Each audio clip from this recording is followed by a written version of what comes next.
Buenas noches, gracias por estar con nosotros. Comenzamos con la información. Claudia Sheinbaum recibió esta noche de mano del presidente López Obrador el bastón de mando. El propio presidente publicó en sus redes sociales estas imágenes con este mensaje. Hoy entregué a nuestra querida compañera el bastón de mando para dirigir nuestro movimiento y dar continuidad a la transformación cuya protagonista principal ha sido, es y será el pueblo de México. Así fue el primer día de Claudia Sheinbaum con este nuevo encargo.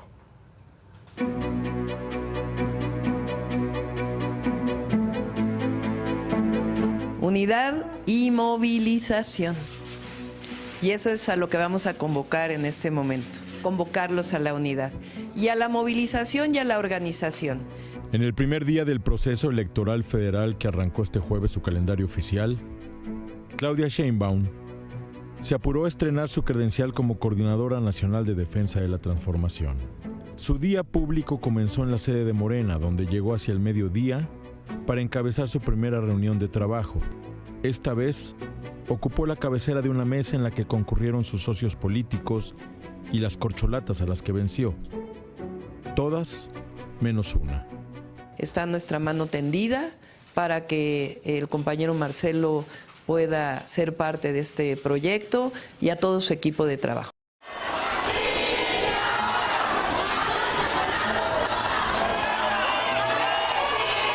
Por la noche, abriéndose paso entre decenas y decenas de seguidores, Sheinbaum llegó al lugar donde el presidente de la República le entregaría el bastón de mando. El restaurante mayor en el centro histórico de la Ciudad de México, en el corazón político del país, a donde llegaron los miembros de una familia que en privado se alistaban para reconocer a su nueva lideresa.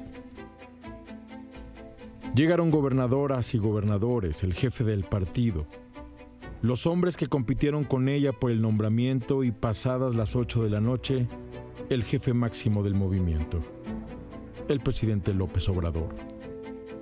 De lo que pasó adentro hasta esta hora se sabe poco, pero 40 minutos después, el presidente y la virtual candidata salían a la puerta del centenario edificio. Él, con la vara de mando, un trozo que suele ser de cedro con un águila en la empuñadura, y al que le cuelgan listones de colores que representan las tradiciones de los pueblos indígenas. López Obrador lo recibió el 1 de diciembre de 2018. Hoy, esta noche, lo entregó a quien le asegura será su sucesora.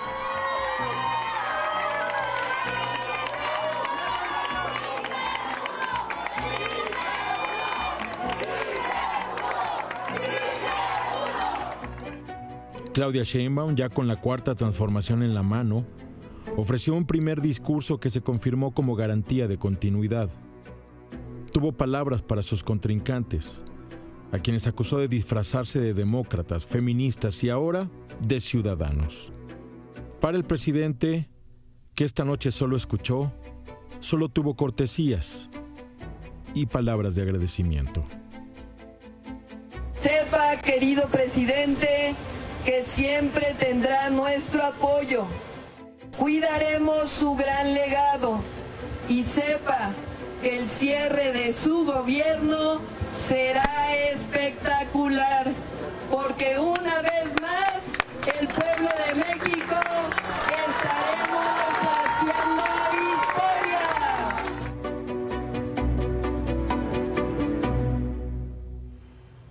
Nacho Lozano habló hoy temprano con Claudia Sheinbaum en su programa de Prisa y Corre y le dijo que el domingo va a sesionar el Consejo Nacional de Morena, que desde ya se van a poner a trabajar. Soy la coordinadora de la defensa de la transformación y lo importante es la organización interna. Vamos a formar comités, muchos comités a lo largo y ancho del país. Algunos ya están conformados, vamos a fortalecerlos y abrir un proceso de convocatoria muy amplio. Entonces vamos a definir claramente las rutas, los tiempos, cuándo va a venir también las encuestas de lo que viene hacia adelante. Vienen encuestas para los estados de la República, para la coordinación estatal, la coordinación de las senadurías. Entonces, ahora sí que no hay tiempo que perder. Temprano, el presidente López Obrador aseguró que no hay razones para reponer el proceso interno de Morena. También dijo esto sobre las inconformidades de Marcelo Ebrard. Hay que esperar lo que decida Marcelo Ebrard, que está en libertad, lo estimamos mucho, es nuestro compañero, nuestro amigo, pero pues es libre, ¿no?, de tomar la decisión que le parezca más conveniente. Oye, a todo esto, ¿qué es lo que ha dicho Marcelo Ebrard? Esta noche publicó en sus redes sociales este mensaje. No ha estado en mi objetivo una candidatura independiente. Considero que no es la vía para contribuir al futuro de México que anhelamos. El lunes sostendré encuentros con nuestras compañeras, compañeros de todo el país y vamos a resolver los pasos a seguir, dice Marcelo Ebrard. Por la mañana hablamos precisamente con él y esto es lo que nos dijo. Xochitl Gálvez, la aspirante del Frente Amplio por México, acudió hoy al evento de los 300 líderes más influyentes de México. Ahí le hizo esta invitación precisamente Marcelo Ebrard. Yo esperaré a Ebrard que tome una decisión y seguramente va a tomar una decisión inteligente. ¿Y Ebrard tendría cabida en la campaña del Frente? Todos tienen cabida en este frente. Todos los que crean que este país no va bien. Una invitación a la que se sumó el presidente del PAN, Marco Cortés. Bueno, esta mañana comenzó oficialmente el proceso electoral federal 2023-2024. La presidenta del INE, Guadalupe Tadei, aseguró que el INE está listo para organizar las más complejas elecciones federales de nuestra historia reciente. Y para este proceso van a ser capacitados más de 1,5 millones de ciudadanas y ciudadanos que van a instalar más de 170,000 casillas, 170,000 casillas electorales para recibir el voto de unos 98 millones de electores, más de 500 millones de boletas. La numeralia que se dio a conocer hoy en general. Y además de la presidencia de la República, el próximo año se van a renovar el Congreso de la Unión, senadores, diputados, muchos pueden ser reelectos, en fin, toda esta información pues la vamos a ir viendo a partir de hoy. Ha iniciado el año electoral. Y ya para cerrar los temas electorales, la alcaldesa de Iztapalapa, Clara Brugada, va a buscar ser candidata precisamente a la jefatura de gobierno, pues por Morena.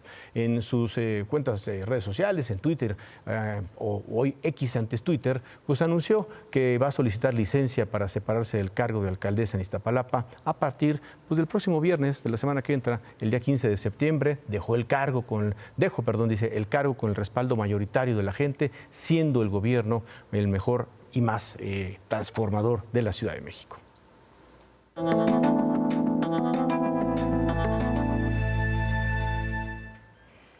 La Fiscalía de Michoacán ofreció una recompensa a quien ofrezca información para localizar a 11 líderes de los grupos criminales de los Viagras y de los Caballeros Templarios, grupos que operan en Tierra Caliente y algunos de ellos están relacionados con el asesinato del ex líder de las autodefensas, Hipólito Mora.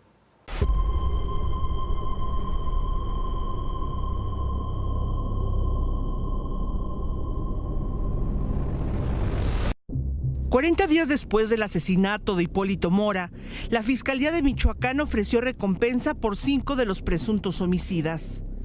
100,000 pesos por cada uno, para quien aporte información para su detención. 5 de al menos 25 que participaron en la emboscada. Uno de ellos es Rogelio Moreno Reyes, a quien testigos identifican como la persona que disparó desde esta camioneta con un arma calibre 50 de frente al vehículo blindado de Hipólito Mora hasta mermar el blindaje.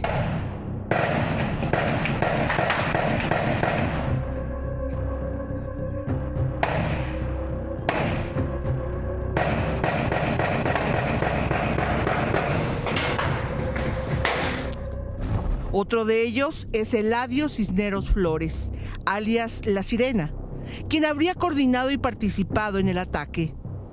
Hubo testigos ahí, los vecinos, que vieron todo. Él era el jefe de plaza aquí y ya cuando mataron a mi hermano, él se bajó y fue el que le prendió lumbre a la camioneta, a la blindada donde iba mi hermano. Otros identificados en el ataque en el que se dispararon más de 1,000 balas son Roberto Cabrera, quien vivía en La Ruana, Rogelio del Ángel Martínez y Brian Quintero. Junto con estas 5 fichas de recompensa, la Fiscalía de Michoacán emitió 6 más para generadores de violencia relacionados con secuestro, extorsiones a comerciantes y productores, entre ellos a los de Limón en Tierra Caliente, Michoacán. Uno de ellos es Nicolás Sierra Santana, alias El Gordo Viagra o El Coruco, con quien el ex líder de las autodefensas tenía rivalidad.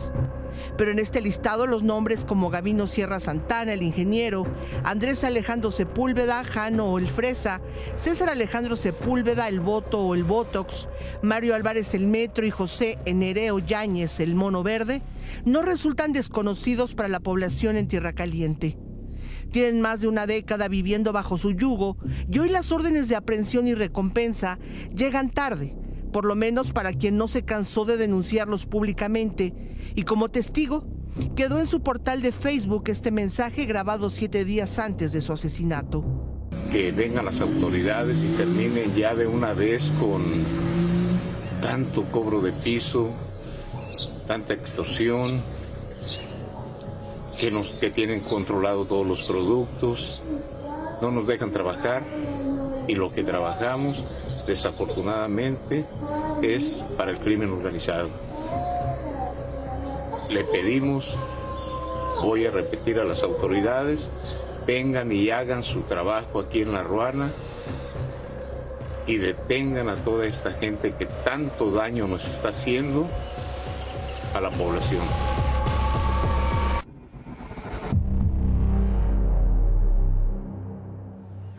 Bueno, pues esta mañana se realizó en Reynosa un fuerte operativo de la Marina, del Ejército Mexicano, la Guardia Nacional, la Guardia Estatal de Tamaulipas. El operativo se realizó con 3 helicópteros, sobrevolaron las colonias Las Fuentes sectores 1, 2, 3, así como el Olmito, esto en el norte de Reynosa. El despliegue comenzó desde las 6 de la mañana y en este operativo pues se terminó con un cateo en una casa precisamente en la colonia El Olmito, donde se detuvo a 9 integrantes del grupo denominado Los Metros del Cártel del Golfo, entre ellos pues este señor Roque Cruz Fuentes, mejor conocido como el Roque o el M58. En el lugar fue liberada una mujer que estaba secuestrada. El Roque y los otros 8 integrantes de este grupo fueron trasladados a la Ciudad de México. Transportistas de la ruta que corre Tizayuca al metro Indios Verdes y Potreros suspendieron hoy su servicio luego de que esta mañana fue asesinado uno de los choferes de la autopista México-Pachuca. Estos choferes habían bloqueado apenas hace una semana esta autopista para exigir mayor seguridad. Lo hicieron por una buena cantidad de horas. Bueno, pues hoy acusaron que son constantes las extorsiones una y otra vez. Y de acuerdo con testigos, pues el chofer fue asesinado cuando prestaba servicio sobre la autopista. 4 hombres lo detuvieron y le dispararon. Precisamente cámaras de seguridad captaron el momento en el que los 4 asesinos del chofer huyeron del lugar. A un costado de la carretera se les ve corriendo luego de dispararle a este señor. Más adelante los criminales se fueron del lugar en un auto, en un Topaz, rumbo a Ecatepec. Y hasta el momento no hay detenidos. Ahí está la huida de estos señores. Claudia, buenas noches. Manuel, buenas noches, qué gusto. ¿Cómo estás? Bien, ¿y tú? Venga. Me alegra mucho. Hoy devino un nuevo reclamo de un alto funcionario de Estados Unidos por lo que dicen es una falta de apoyo de México en la lucha contra la peor crisis de drogas que enfrenta Estados Unidos, el tráfico de fentanilo. Así se refirió el subsecretario de Estado, Todd Robinson, sobre México durante una comparecencia en el Senado. And have you seen sufficient political will from the government of Mexico to effectively tackle the fentanyl crisis? To be honest, the challenge that we have with Mexico is their unwillingness to put their resources into the sufficient resources into the fight, and we are pushing them to do that. The resources on the Mexican side up to this point have not been sufficient to the task. And if the resources aren't there, that's not a priority for the Mexican government. What I will say is we will continue to engage with our Mexican counterparts, both diplomatically and at the operational level, to see if we can't convince them that they need to put more resources in that. Falta de voluntad. Para México no es prioridad la peor lucha contra las drogas en la historia reciente, por lo menos reciente, de Estados Unidos. Duras declaraciones, y con estos comentarios el subsecretario Robinson se suma a la directora de la DEA, por ejemplo, y al fiscal general Merrick Garland, que este año también han dicho públicamente que México no está haciendo lo suficiente, que debe hacer más para frenar el tráfico de fentanilo en esta cooperación con Estados Unidos, un opioide 50 veces más letal que la morfina. Ahí están las declaraciones. Y a pesar de la preocupación que manifestaron más de 30 organizaciones civiles como Reinserta, como México SOS, sobre la revocación del cambio de prisión del empresario Jan Sucarcuri, esta tarde Sucarcuri salió del penal federal en Villa Comaltitlán, en Chiapas. Estamos viendo el momento en el que llegó al aeropuerto de Tapachula para abordar un vuelo comercial rumbo a Cancún. ¿Para qué? Para ser internado en un penal local. Jan Sucarcuri está sentenciado a 94 años de cárcel por pornografía infantil y por corrupción de menores. La preocupación de las organizaciones es porque aseguran personas como Sucarcuri pueden seguir operando desde la cárcel y eso se facilita, por supuesto, mucho más en penales con menor seguridad, como este penal local en Cancún. Incluso la secretaria de Seguridad, Rosa Isela Rodríguez, dijo el martes que el gobierno federal estaba en contra de este traslado, pero que es la resolución del magistrado Carlos Lima Carvajal y como es resolución de un magistrado, la tienen que acatar. Y hoy el Instituto Nacional de Migración informó que en Aguascalientes recibió su acta de nacimiento una bebé de padres migrantes venezolanos y que el instituto ya realiza el proceso administrativo para otorgarles a sus padres y a sus hermanos una tarjeta de visitante por razones humanitarias. ¿Por qué informan esto? Porque esta bebé nació hace 2 semanas. Nació el 25 de agosto, luego de que su madre iniciara labores de parto mientras viajaba en el tren con un grupo de migrantes, en el techo de uno de los vagones del tren. Los migrantes que la acompañaban escribieron cartones con el mensaje: "Están haciendo un bebé. Necesitamos que el chofer se entere", desde el techo de uno de los vagones del tren. Pasaron varias horas en trayecto así, hasta que finalmente, gracias al apoyo de diversos activistas, el tren se detuvo en San Francisco de los Romos, en Aguascalientes. La madre del bebé fue trasladada de emergencia al Hospital General del Pabellón de Arteaga, donde finalmente nació. Y ahora su siguiente objetivo, según dice la familia, es quedarse en México. ¡Qué historia, Manuel! Pues sí, las vueltas de la vida, los sacrificios de los migrantes y lo que tienen que pasar. En el techo del vagón de un tren. Pues afortunadamente hasta ahorita historia positiva. Hasta ahorita historia positiva. Gracias, Claudia. Buenas noches. Buenas noches. Bueno, el INEGI informó que durante la segunda quincena de agosto la inflación aumentó 0.55%. Esa aumentó, lo que llevó la inflación anualizada a 4.64%. Es un poquito más baja que el reporte previo de la primera quincena de agosto, cuando la inflación anualizada fue 4.67%.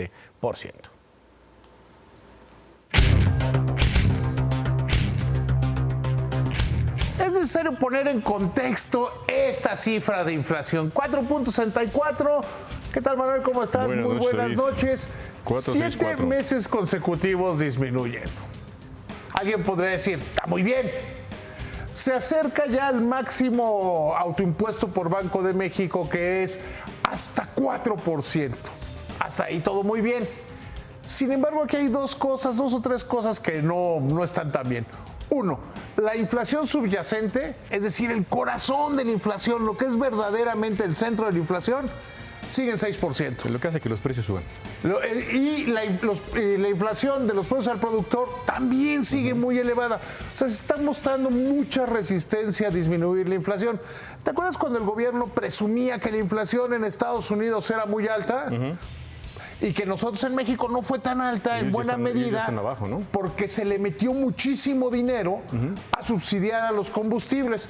Hoy la inflación en los Estados Unidos ya regresó al 2%. Seguimos siendo el país de la OECD que menos ha desinflado, ha perdido menos inflación.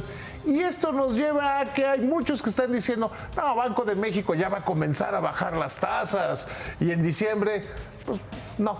La verdad es que no las va a bajar. Sería de esperarse que comenzaran a disminuir las tasas por ahí de marzo o abril, porque insisto, la inflación... Octubre, noviembre, diciembre, enero, febrero, marzo, abril, 8 meses. 8 meses. Que se van a quedar en 11.25% mucho rato, como ha hecho la gobernadora de Banco de México, Victoria Rodríguez, que ha dejado claro que la inflación no está cediendo. Insisto, si solo vemos el número de la inflación general, Solo podría decir qué tanto es tantito, qué tanto es 0.64 en un índice de 4. Pues sí. Oye, pero a ver, ¿cómo se cruzan todos los caminos? Porque la inflación baja tantito. Las tasas van a seguir arriba. 8 meses son muchos. Tasas de interés para las tarjetas de crédito, para los créditos bancarios, para las hipotecas. Ese es el escenario en el que vamos a continuar 8 meses más. Fíjate que las tasas para los créditos hipotecarios, para las empresas, en general para todos los créditos, salvo los de consumo, se han mantenido bajas porque hay una gran competencia entre las instituciones de crédito. Hoy todo el mundo ofrece tarjetas, todo el mundo se pelea por que te lleves la nómina, hoy todo el mundo, hay una gran competencia y eso ha impedido que las tasas suban. Sí, y además distorsiones que hay en el mercado. Cada vez más empresas se financian de proveedores y eso no es necesariamente tan bueno. Muy bien. Bueno, la última y te vas, mi querido David. Antes de irme, les platico. Hoy la Secretaría de Infraestructura, Comunicaciones y Transportes dijo que todas las 18 líneas de carga dedicada se habían ido a la IFA. Pero 2 párrafos después en su comunicado dice, se fueron para aprovechar las ventajas de la IFA. Entonces, si había las ventajas de la IFA, ¿por qué tuvo que haber un decreto? Pues porque sí. Gracias, David. Bueno, vamos a hacer una pausa, pero antes, Javier. Manuel, amigos, después de mensajes, otro jugador que viene a México de Europa, Marcelo Flores. Así no se puede. Regresamos con ese análisis.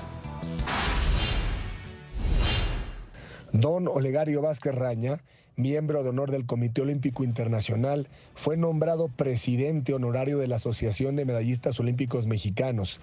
Además recibió su distintivo Oli por su participación en 4 Juegos Olímpicos, desde Tokio 64 hasta Montreal 1976. Este honor se otorga a atletas que disputaron la máxima justa olímpica. La reunión fue presidida por Daniel Aceves, presidente de la Asociación de Medallistas Olímpicos Mexicanos, además de María José Alcalá, presidenta del Comité Olímpico Mexicano. Ellos fueron los responsables de entregar el reconocimiento, apoyados por el medallista olímpico en Sydney 2000, Fernando Platas. Béisbol en Imagen Televisión, la Casa del Béisbol, el sábado a las 12:20 del día, Arizona contra Chicago, y doble cartelera el domingo a las 11:10 de la mañana, Seattle contra Tampa Bay, y a las 2 de la tarde los Guardians contra los Angels. Manuel, amigos, muy buenas noches. Muchas gracias, Javier. Muy buenas noches. Bueno, vamos a pausa. Regresamos. Pues un transportista más asesinado en una carretera aquí cerca de la Ciudad de México. Los detalles luego del corte.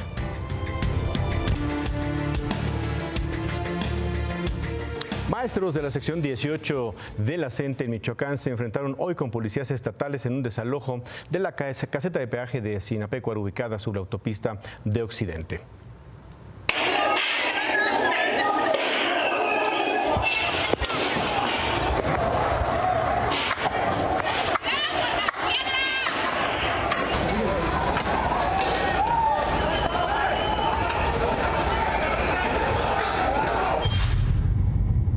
Por este enfrentamiento hubo 6 lesionados, entre ellos 4 integrantes de la propia CENTE. Los maestros llegaron desde las 8 de la mañana a esa caseta para permitir el paso libre a los automovilistas. Esto como parte de su jornada de protesta de 48 horas con el fin de que se les den más plazas. A la par de la toma de casetas de peaje, la CENTE realizó una marcha en el puerto de Lázaro Cárdenas y tomaron las oficinas centrales de la Secretaría de Educación en Michoacán. Bueno, advirtieron que si no se atienden sus demandas van a iniciar un paro de labores indefinido.